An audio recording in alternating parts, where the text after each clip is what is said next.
So we just had SoFi's earnings, and it would appear that Wall Street just hates this stock no matter what they do.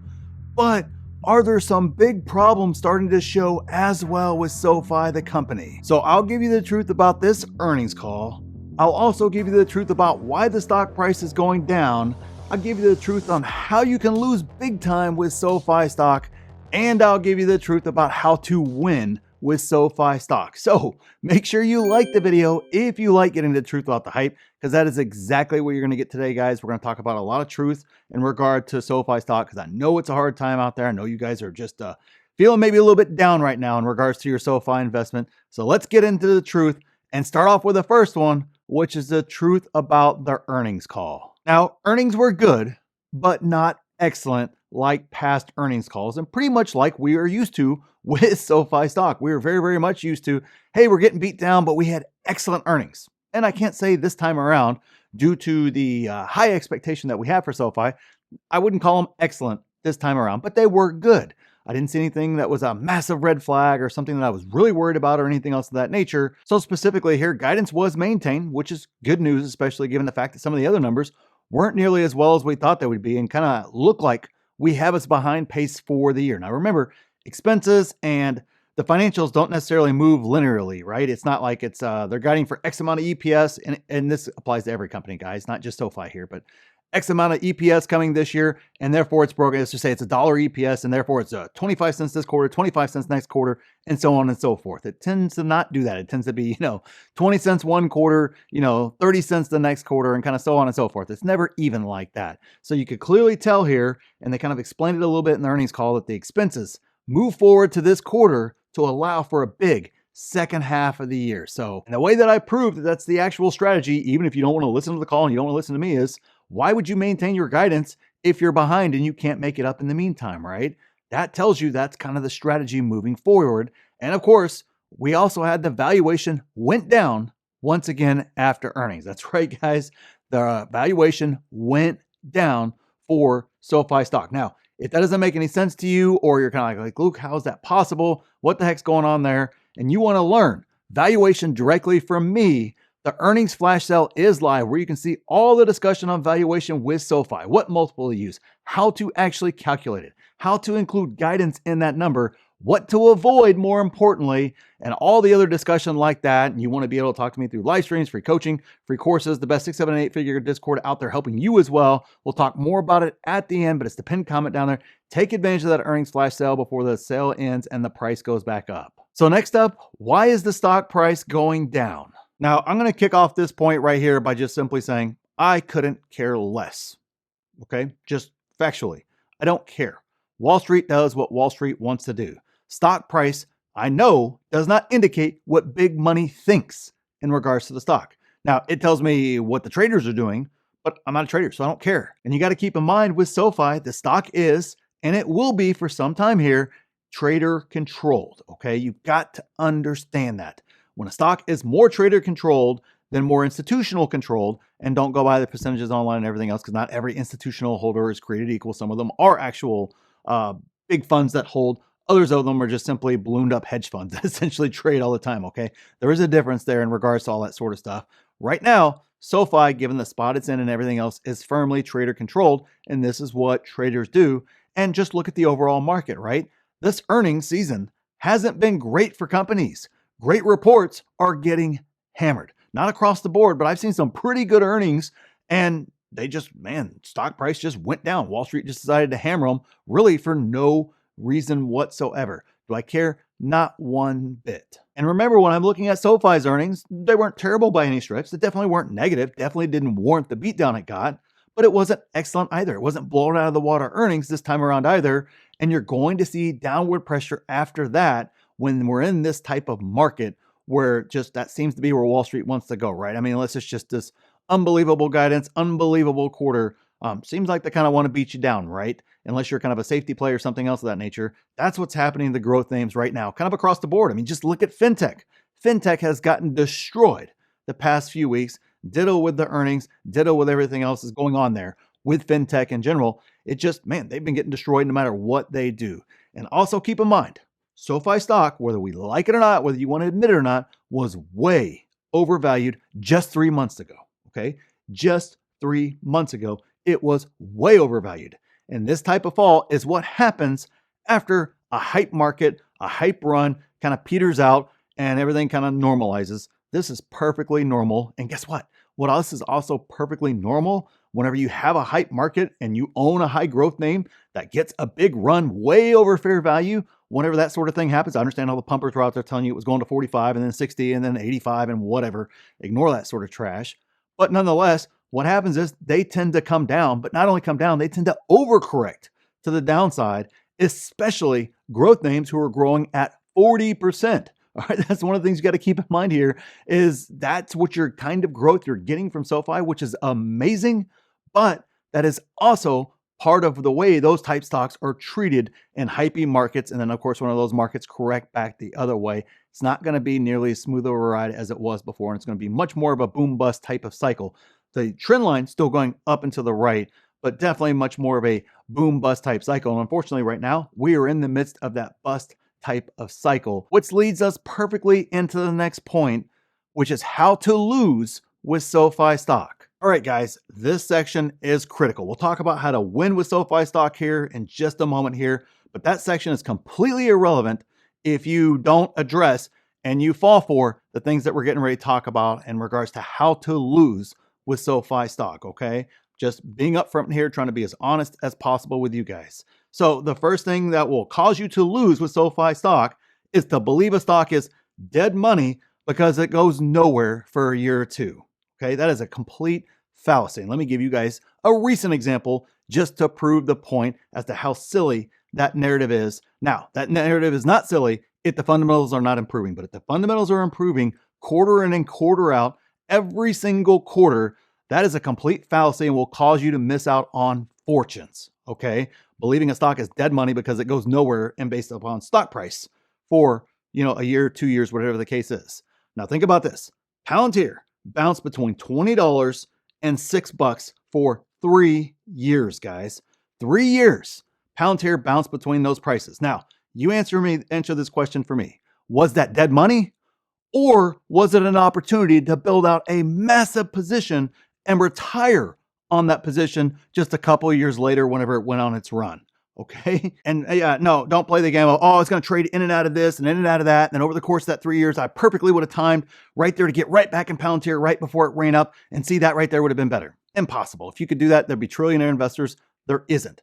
The point being, if you want a massive Palantir position with an average somewhere in between $6 and $20, whatever the heck the middle of that would be there, we'll call it, $12, $13, $14 or so as your average, you need years to build out a massive position. Would you rather own 1,000 shares or 10,000 shares?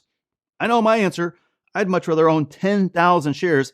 And guess what? Unless you make a lot of money, you can't dump all that money in at once. Unless you're the greatest master trader ever who can time the tops and the bottoms, which doesn't exist, but let's just pretend like it does. Unless you're that person, you need years to build out a massive position. And so therefore, if the fundamentals are improving and the stock price stays down, that is the perfect golden opportunity there. That is how you end up with a scenario where you end up with a lot of shares and you are rewarded with essentially a fortune on the back end whenever the stock finally matches back up to its fundamentals. And of course, in the case of Palantir, runs right past its fundamentals to the upside. Now, next up, you're going to lose if you judge earnings based on stock price movement. I see this all the time with SoFi. If I could give you the same exact earnings, the same exact numbers, everything with this earnings is exactly the same. And there's a lot of folks out there who would think it was a great earnings if the stock price would have ran back up. We'd be looking approaching $20 right now. They'd be thinking, oh man, it's great earnings, great everything there, love Noto, love everything else. But because it's down, people are like, I don't know, maybe I should get out. I'm not sure they're executing. I'm not sure what's going on there. The same numbers, the same exact everything, because they're judging earnings not based upon the fundamentals, not based upon what the numbers tell you, but based upon the stock price movement. And that is simply not how you judge earnings at all. Stock price is completely irrelevant. Don't know, don't care, not even something I pay attention to at the time. I'm worried about the earnings. I'm worried about the numbers. And the next way you can kind of lose, and it, some ways kind of lends itself to this particular thought process in terms of stock price movement, is thinking you can trade and beat the market, right? I mean, there's a lot of folks out there, even though statistically you can't do it. The professionals can't do it. The, hedge funds with, multiple, Ivy League MBAs and supercomputers and all this other information, way better information than we have, can't beat the market, but yet somehow we think that we can. Sure, you may do it in the short term, but over the long run, it has proven to be a losing strategy. So definitely don't try to trade in and out of SoFi stock. I understand it's worked for some time here, but ask all those folks who traded in and out of Palantir and it worked for a little while until it ran up big. And then at that stage, they wish they would have had shares, but they didn't because they traded out of them, thought it was going to go down, and instead it was a rocket ship back up. All that trading ended up having you lagging everybody else who just simply bought and stacked shares. And the final one we'll talk about here is don't fall for hype narratives when the stock is at all-time highs. That is a guaranteed way to lose as an investor, especially with SoFi stock, or like times like right now, follow the bear narratives when the stock is beat down. Okay, if you listen to either one of those, that is the classic buy high, sell low scenario that retail falls for all the time. I hate it. I wish that we didn't do it. Hopefully I do a good enough job here of preaching on this channel. Don't buy whenever it's overvalued. Instead, buy whenever it's low. But that was definitely the sentiment last year, beginning of this year. Man, you got to buy at $30, man. It's going to 45. It's doing whatever the case is. Again, put you at buying high, high 20s, low 30s, whatever the case is. And now that it's all down, it's like, oh, you better sell and get your money out right now before it goes lower and put it over here into this play because it's doing well. This play over here is doing well. Again, you just executed the classic buy high, sell low, strategy that has you lose as an investor. And I don't want you guys to do that. So instead, let's talk about how to win with SoFi. Now, the last point here we're going to talk about is critical. Okay, so stick around for it. But the first thing you have to do is do your valuation. That is why I preach it so importantly. You have no idea if you're overpaying or underpaying for a stock if you don't do a valuation in the first place. Now, if you're just doing a straight DCA, that matters obviously a little bit less because you're just simply buying no matter what the price is, right? You're just simply buying on your plan schedule and you're moving forward. But if you're using price targets or you want to get a little bit of alpha above a DCA, you have to do your valuation. You have to understand that, okay? Now, the next way to win with SoFi is to listen to the earnings call and not review videos. Just don't listen to my video right here. Don't listen to anybody else's reactions or takes on it or X takes on it or ChatGPT's take on it or anything else of that nature. Listen to the call itself. Look through those earnings, look through the slide deck and draw your own conclusions. Take your own notes and see exactly what this stock is doing and exactly how it fits into your plan, your goals, and everything else. And understand that during times like right now, okay, you are getting a dream scenario. There's another way to win with SoFi stock, or any stock for that matter, is understanding when you're getting a dream scenario.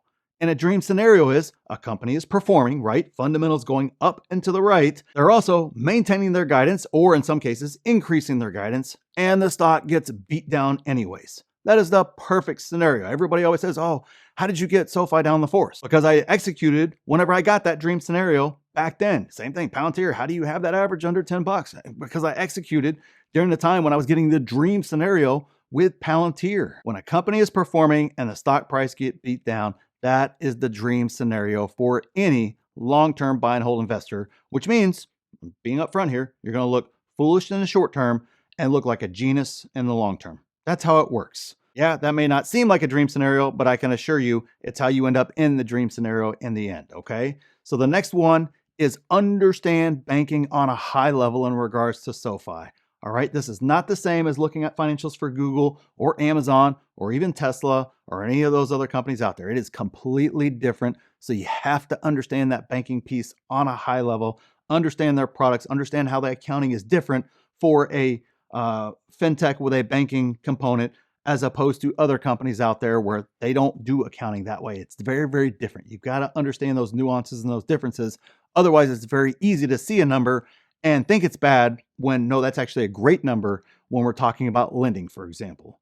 Okay, so you got to understand those differences and be able to dive into that. The next piece is to stop chasing hype. Okay, everyone wanted to buy over 30. Now we're, right around 15 bucks or so, and folks think it's dead money and are scared to buy because it might go lower. I understand the feeling, but that's exactly what it is. It's a feeling. Hype is a feeling. It gets you excited. That's not good as an investor, just like being scared is not good for you as an investor as well. Don't chase hype.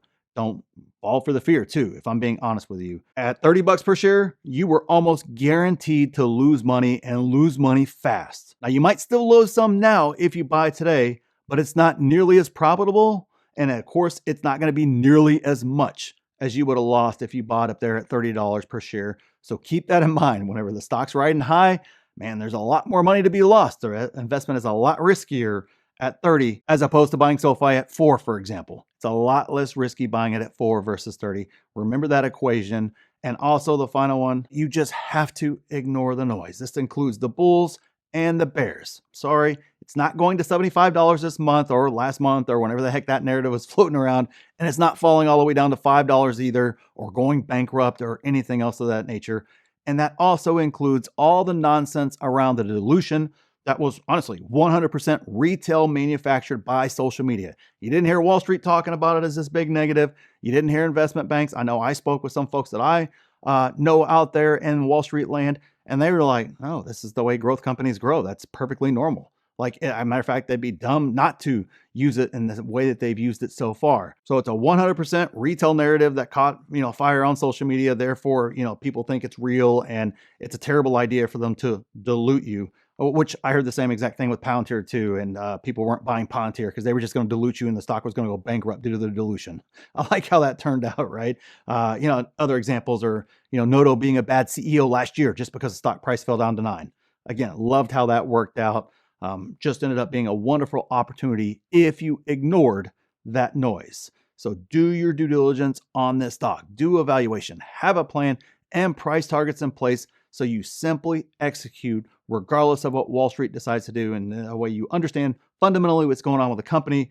Everything with SoFi looks great. I'm a very happy shareholder overall. And of course, I'm very happy to be able to add even more bonus shares to this stock because I know I'll make even more money over the long run. And if you need help with all that, putting together due diligence, valuation, a plan, and you want to work directly with me to do that, make sure you take advantage of the earnings flash sale that's going on right now where you get to do all that. Jump on our live Q&As, jump on our live streams, be a part of the best 6, 7, and 8-figure Discord out there. We got free coaching, we got free courses. We have so much involved for you to learn how to be a better investor. So many folks encouraging you, doing all sorts of that. We've got a real estate course in there. For those of you guys that want to dive into real estate, we've got a money course. There's actually 5 different courses you can choose from. So much involved, guys. Check it out. It's the pinned comment. See if our membership's right for you before the sale ends. And click this video here if you want to see exactly what I'm buying in this market. And click here to see my exact plan for this market. So thanks for watching, and we'll see you in the next one.